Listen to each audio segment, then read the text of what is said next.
Mes chers compatriotes, voici Sarko Info.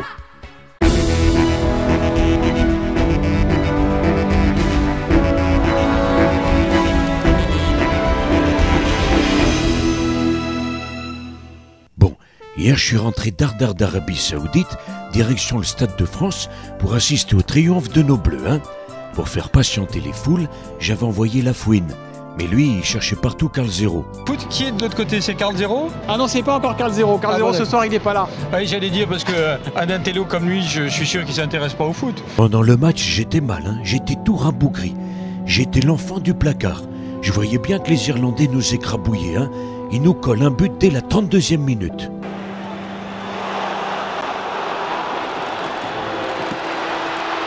Merde, qu'est-ce que je vais bien pouvoir dire après aux médias une fois qu'on sera éliminé de la Coupe du Monde? Oh là là là là là, j'aurais mieux fait de rester chez les Arabes, moi.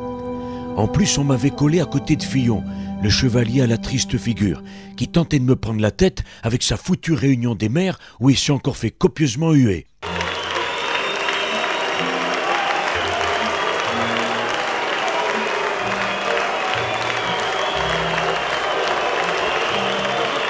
Chacun ses problèmes, mon bonhomme.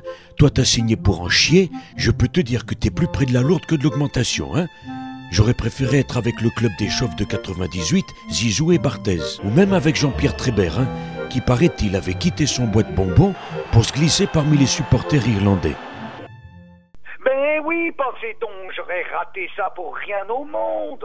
Moi, je suis pas à Koh-Lanta, j'ai pas la TV dans le boîte bonbons, sauf BFM TV, bien sûr. Sur mon iPhone, grâce à l'application gratuite. Mais malheureusement, ils diffusaient pas le match.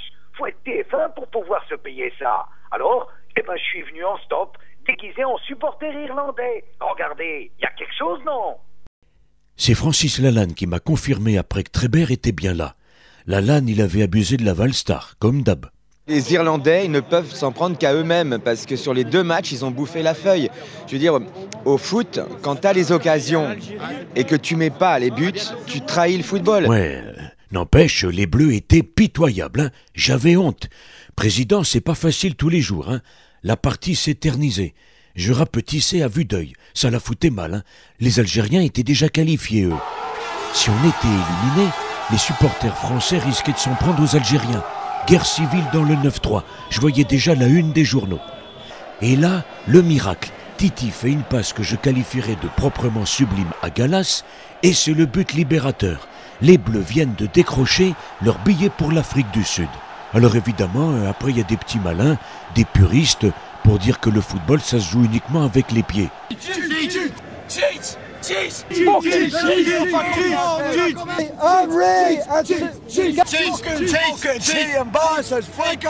Mon cul, oui.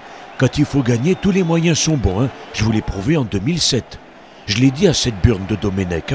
Bravo Raymond, bravo. Bravo Raymond. Tu avais demandé la main d'Estelle Denis en direct à la télé. Bah là, t'as eu celle de Titi. De toute façon, une bonne branlée, ça finit toujours à la main, non?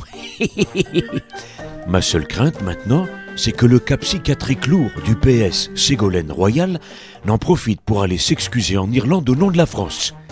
Dès ce matin, j'ai donc convoqué au palais le vieil Escalette, le président de la Fédération française de football, pour lui annoncer que désormais, j'exige que le foot se joue aussi avec les mains, mais uniquement pour l'équipe de France, Ah, qu'est-ce que vous feriez si j'étais pas là, Allez, bon courage, et à demain.